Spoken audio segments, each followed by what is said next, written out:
This is not clickbait. I finally bought Alphabet, aka Google. And straight to the point, I will be honest and transparent. The dividend was the final nail for the decision. There are tons of amazing companies out there that would elevate my portfolio to a new level. Companies like Ulta, Monster, Netflix, Amazon, and so on. But there's a problem. They don't pay a dividend. You see, dividends are not the ultimate tool that makes a company great. You can find companies that pay a dividend and are a bad investment. The main issue with me is holding a great company and then selling them in order to capitalize the gains. I don't like that. I like money producing assets that puts money into my pockets without the need to sell my ownership. I know total return is king, and on some occasions, dividends are not needed. But for my investing journey, I do need a growing dividend. I feel quote-unquote behind when it comes to investing. Depositing $130 weekly into my account, the dividends are the extra push to buy more fractional shares, therefore increasing my dividend payments over time.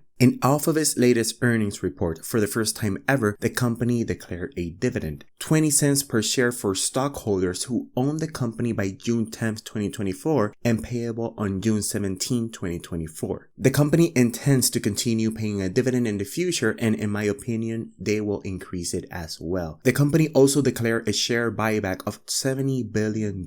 When a company buys its own shares, it means that your stake as a shareholder becomes more valuable. So declaring a dividend and at the same time a massive share buyback, these two combined are the ultimate way to return value to the shareholders. Now, why Google is doing this? Well, they have this particular quote-unquote problem. Google has too much cash. When we take a look at their latest cash amount, they have $110 billion in cash. Even if we take out the $9 billion in debt and $16 billion in capital lease, Google still has a lot of cash. And you may be asking yourself, why don't they take the money and invest it into the company? The answer is that they are already doing that. The business overall is so profitable that they make an excess amount of cash. The money cannot be used to acquire other companies because regulators will hunt them, and they cannot use the money excessively on random projects because that could upset investors. So the best use of this cash is to return it to the shareholders. So how Google makes all this cash? Let's take a look at their revenue by segment. First, we have Google Search. When you use it as a search engine, between the results, Google shows sponsored posts or promotions.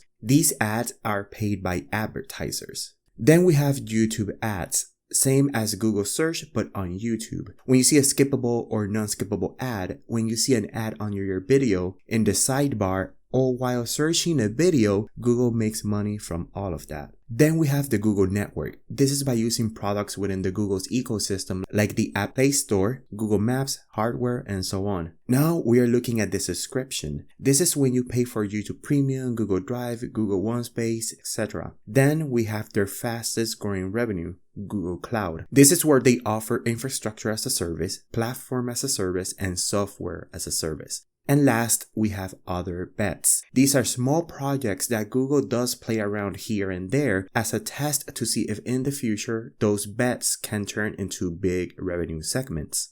So there you have it. You have a company that's performing well this year, up 22%, with revenue increasing 17% in the last decade, earnings per share up 19%, and their adjusted free cash flow up 19%, reducing their shares outstanding and now starting to pay a dividend. You can't go wrong by owning this company. Google even had a problem of overhiring during the pandemic, which caused concerns to investors about the increasing stock-based compensation of the company. That is not the case anymore. The headcount is going down. So overall, I'm liking everything I'm seeing from this company, moving in the right direction while addressing the problems they had. As I mentioned, I added Google to the portfolio, but also I sold a company. And that company is Stag Industrial, a real estate company focused on industrial warehouses. I owned Stag for more than 2 years. They have a diversified portfolio and their biggest tenant is Amazon. The company is growing and the management is decent, but it is not growing at the pace of my liking. I know the high interest rate environment puts pressure into REITs, so there's a downward pressure into the company, but overall, I sold Stag at a profit.